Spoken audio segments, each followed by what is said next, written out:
ಶಿವಪ್ಪವನ್ನು 3ನೇ ಬಾರಿ ಹ್ಯಾಟ್ರಿಕ್ ಗೆಲುವನ್ನು ಅತಿ ಹೆಚ್ಚು ಮತಗಳಿಂದ ಗೆಲ್ಲಿಸಿದ್ದಾರೆ. ಮಂಡ್ಯ ತಾಲೂಕಿನ ಜನತೆಗೆ ಮೊದಲಾಗಿ ಧನ್ಯವಾದಗಳನ್ನು ಹೇಳ್ತೀನಿ.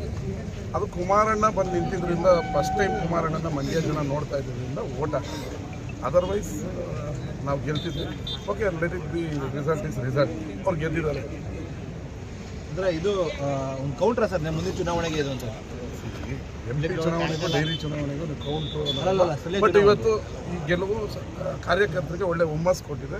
ಮುಂದಿನ ಸ್ಥಳೀಯ ಸಂಸ್ಥೆ ಚುನಾವಣೆಗಳು ಈ ಜಯಭಾರಿಯನ್ನು ಮುಂದುವರಿಸ್ತಿದೆ. ಇವತ್ತು 8 ಜನ ನಮ್ಮ ಜಿಲ್ಲೆಯಲ್ಲಿ ಗೆದ್ದಿರೋದ್ರಿಂದ ಬೋರ್ಡ್ ನಮ್ಮದಾಗುತ್ತೆ. ಸೀನಿಯರ್ ನಮ್ಮ ಶಿವಪ್ಪ ಅವರು ಇದ್ದಾರೆ, ಅವರು ಮೊದಲನೇ ಬಾರಿಗೆ ಅಧ್ಯಕ್ಷರಾಗಬೇಕು ಅಂತ ನಮ್ಮ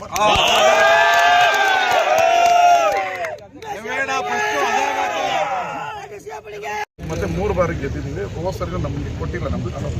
ಈ ಬಾರಿ ಕೊಡ್ತೀವಿ ಅಂತ ಹೇಳಿದ್ರು. ಹೈಕಮಾಂಡ್ ಕೂಡ ಮೊದಲೇ ಹೇಳಿದ್ರು ಅಧ್ಯಕ್ಷನ ಮಾಡ್ತೀವಿ. 100% ಮಾತಾಡಿದ್ದೀವಿ. ಅವರು ಕೂಡ ಮಾಡಬೇಕು. ಹೋದ ಸರಿ ಗೋರೇಗೌಡರು ಮಾಡ್ಬೇಕಂತ ತೆಗೆಸ್ಬೇಕಾದ್ರೆ ಶಿವಪ್ಪನ ಕೊಡ್ತೀವಿ ಅಂತ ಒಪ್ಕೊಂಡಿದ್ರು. ಈ ಬಾರಿ ಕೊಡಲೇಬೇಕು, ಕೊಡ್ತಾರೆ. ಓಕೆ.